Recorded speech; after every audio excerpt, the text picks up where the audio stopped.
Well, let's dive right into it. Dave, welcome to the Fund2000.com real estate podcast. It's good to have you. It's been a while since we spoke. Yeah, it's good to be here, man.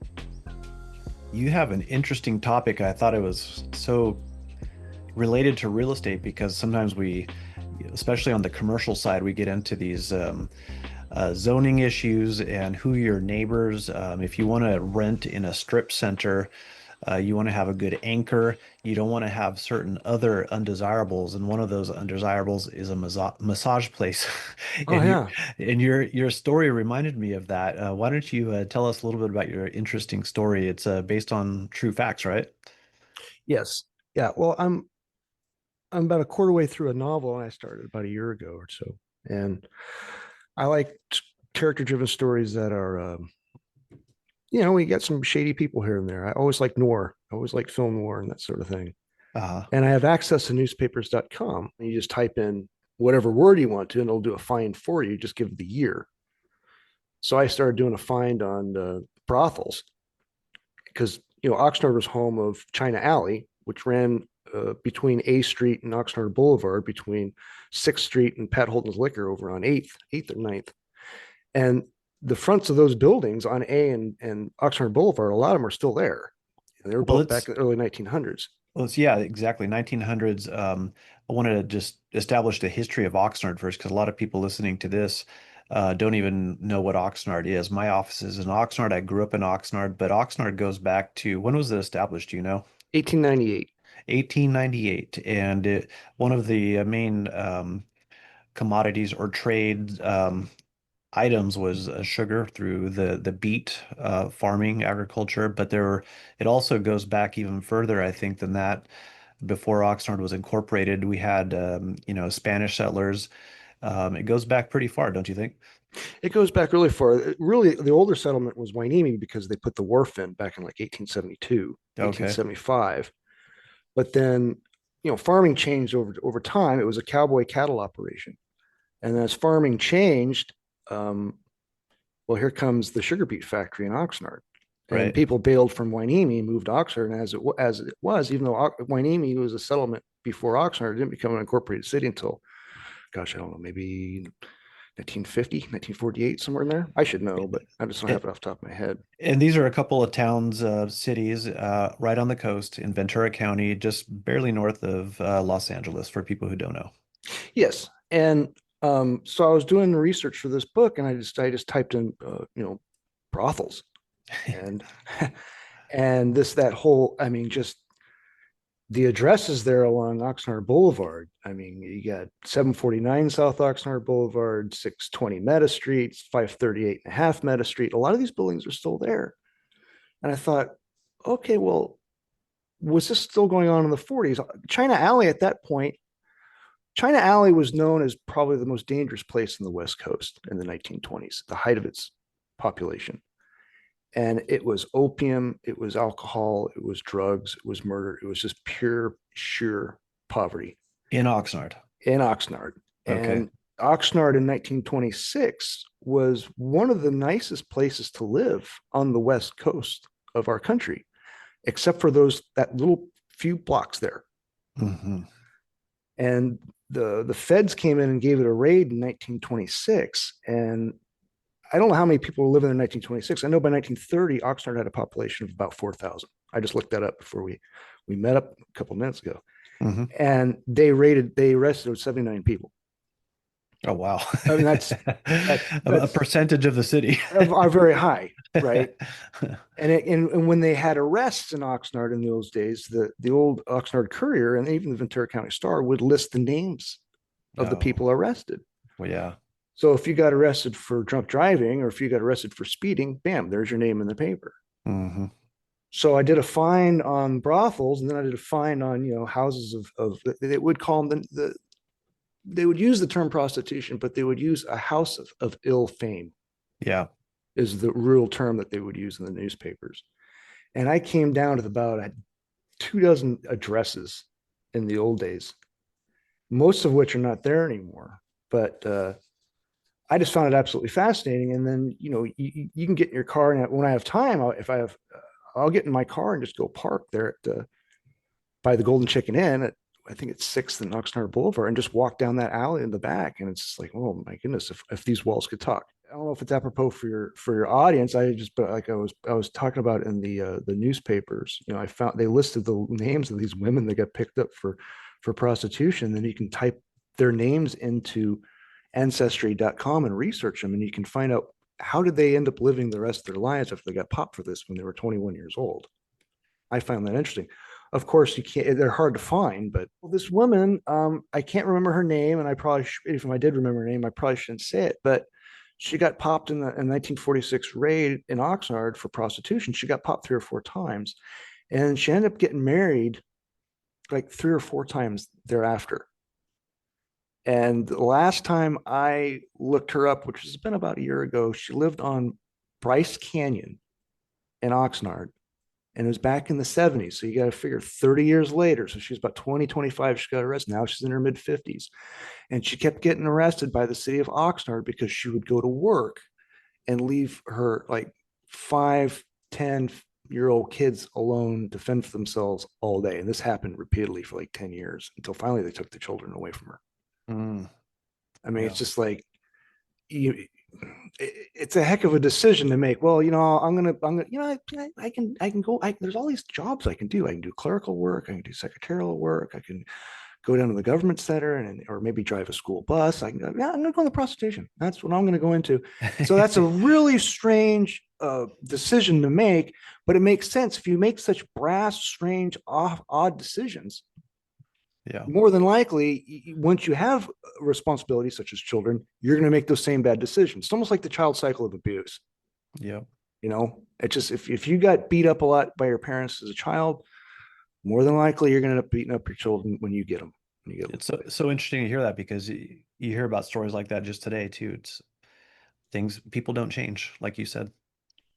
No, no, the culture has, you know, and the fads, but the people don't. The nature of the person is still the Right. same.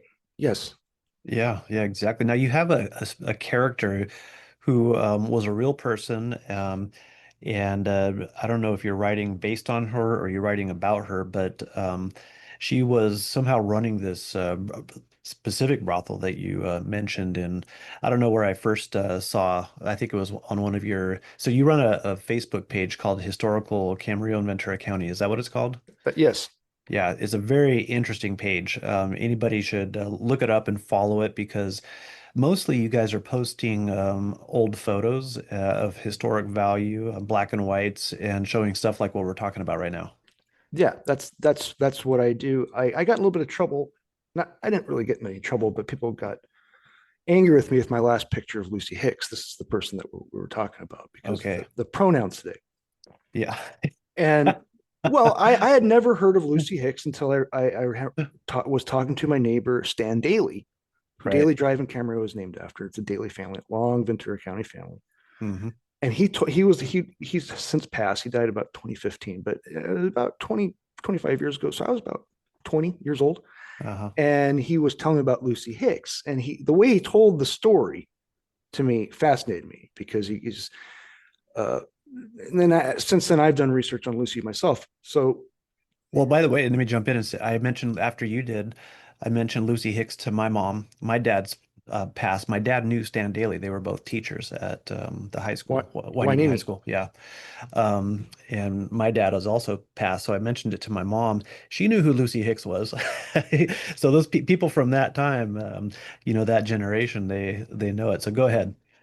Well, Lucy got to Oxnard sometime in the 1920s, and originally from Kentucky. And she started off, it's kind of almost like a classic American success story in that she started off as a maid, African American. And she Hmm. started off as a maid for, don't quote me on the name, but it was an older Ventura County family. I'm not going to say it's not the McGraths, but or it's a name like that. One of those. Yep. One of those old families, Eastman, something like that. And she started off as a maid, and within about 10 or 15 years, she had her own home. And she would enter her Southern cooking into the Ventura County Fair, and she would win, and people really liked her. And when World War II rolled around, she raised a bewildering amount of money for war bonds. And people really, really liked her a lot. And she was beloved in the community. She did a lot of volunteer work. She did a lot of community service work. But she ran a brothel out of the back of her home at 662 was that B Street, Okay. right across from Plaza Park. The building isn't there, but that corner is. Hmm. And you know, they started running items in the newspaper in the mid 1940s about how I think there were 18 cases of VD in Ventura County, but 17 of them were in Oxnard.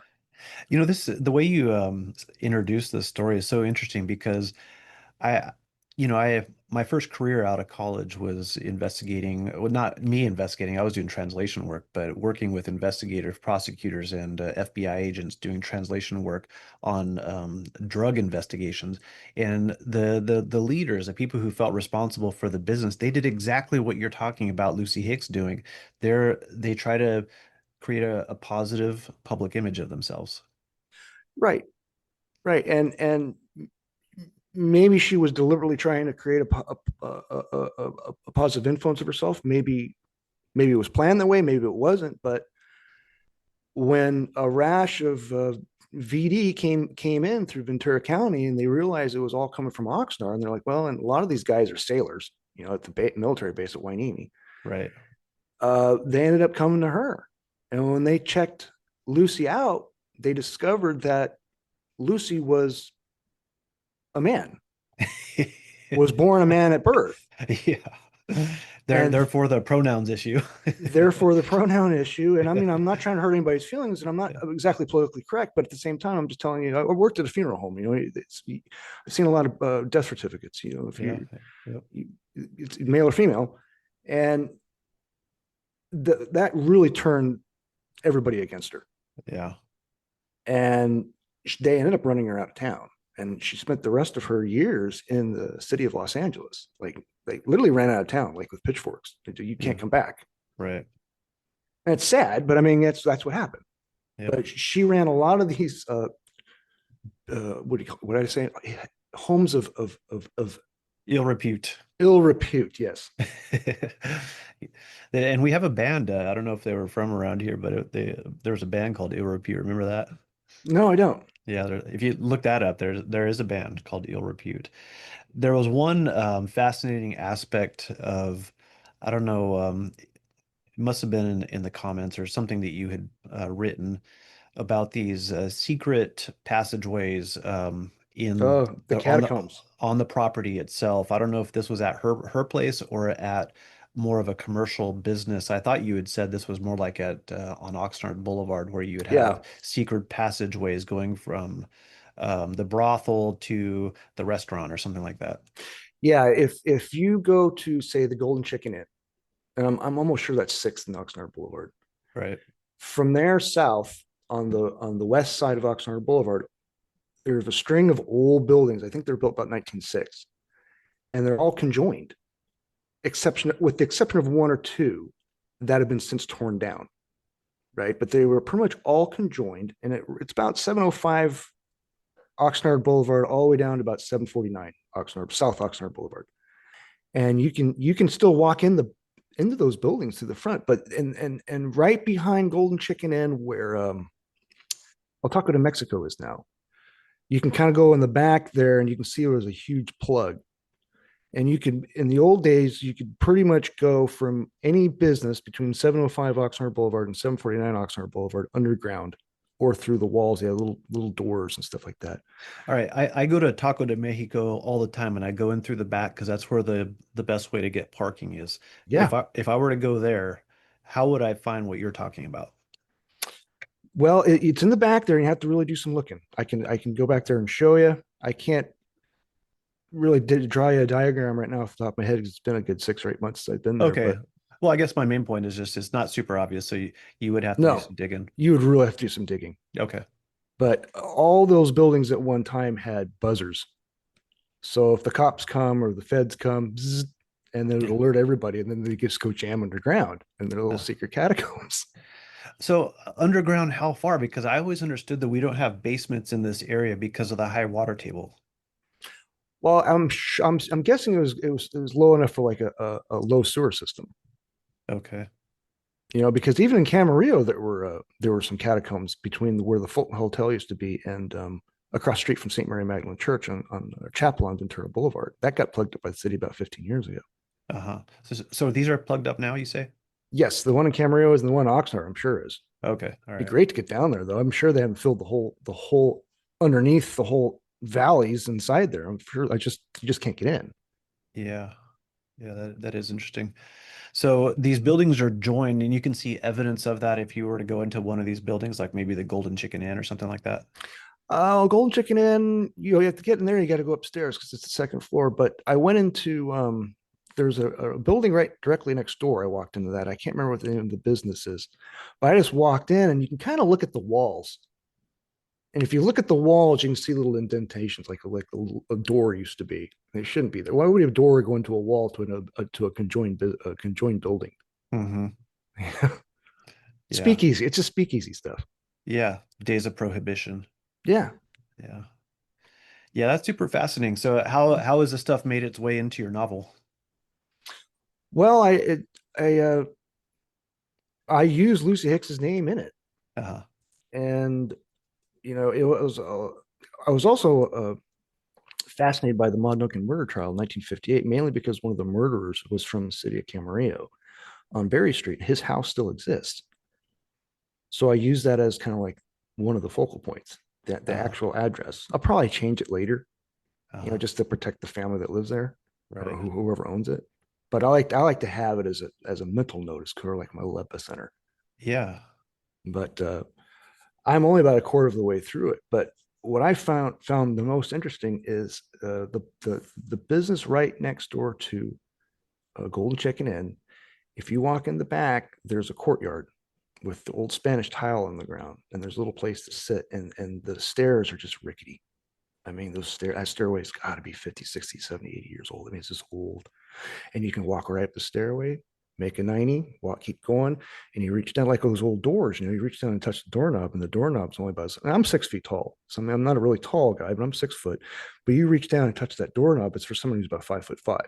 Because those Hmm. old doors are real, for a shorter generation of people, Right. and you can just walk right in, and all the doors in the hallway in that building, that second floor, that way. And you Huh. just think to yourself, oh gosh, if these walls could talk, what went on here? How many police were through here? I mean, you imagine the yelling, the screaming, the fighting, the profanity, the drinking, all the vice stuff that went on back there that is now completely gone. It Yeah. just fascinates me. And to Yeah. be able to recreate that, that's what's fun. Yeah, that's fascinating. Well, and again, the way, this got me interested is how times don't change because now it might have a different name. Who knows what this brothel that you're, initially describing, what it was called, or if maybe it was just a secret location because people accessed it secretly, right? But now we have these massage establishments, and it's again a kind of a secret thing. Who knows what actually goes on behind those doors, but we hear about it sometimes. It's not quite a massage place. There's other stuff No, going on, and there are these open criminal cases with child exploitation, sex trade stuff, and all these investigations going on. And it's fascinating to me because apparently a lot of people in Oxnard, Thousand Oaks, Camarillo really like massages. yeah, yeah. I mean, I like massages, but I don't go to those places. That's No, I crazy. like them. That's what my wife is for. You Yeah, know, exactly. um, but you're right. The names of the businesses have changed. The names of the so-called trades have changed. But you know Yeah. what else hasn't changed though? Are the people. Because I have a book. It lists every execution in the state of California from like 1850, 1862 or something like that. The state was incorporated in 1850, 1862, 1868, somewhere in there until about 15 years ago. And it gives you the headshot and it tells you what county they were from, what city the murder took place or the crime. And it gives you a little spiel about what they did and how they got to go to the electric chair or the scaffold. And I'm looking at some of the pictures of these young men, and some of them are older men, but mainly young men. Hair slicked back, sometimes a nice looking guy, no tattoos. And then you look at the people on death row today, usually shaved head, tattoos all over their faces. The culture has changed, the tattoo craze and whatnot has changed, but the people who commit these crimes really have not. How so? What do you mean? Well, I mean, people still commit murder just like they did 100 years ago. Yeah, There's people still robbing people for $5, and that'll turn into a murder just like they yeah. did 100 years ago. It's Hmm. just the style. It just it amazes me when you see a picture of some guy in black and white from 1935 who murdered his wife and his girlfriend, and you look at his mugshot, and he's got black hair slicked back, no tattoos, no marks, no nothing. And then you look at a picture of the guy do the same crime yesterday or last week or 2 or 5 years ago, just clean, just shaved head, tattoos, piercings. The trends and fashion have changed, but the actual people, the mentality, the sociopath mentality has not. Yeah, yeah, I agree with that. So you've been doing crime writing for some time now. You had a podcast. What fascinates you the most about it? What's the inner drive that keeps you in this environment?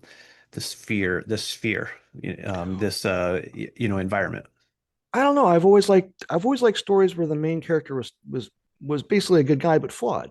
I like those old Humphrey Bogart movies from the 40s. Hmm. I like movies with Paul Newman and Marlon Brando because usually, especially Brando in the 50s, Paul Newman in the 60s and 70s, he always played a decent guy, but was flawed. Something was wrong with him.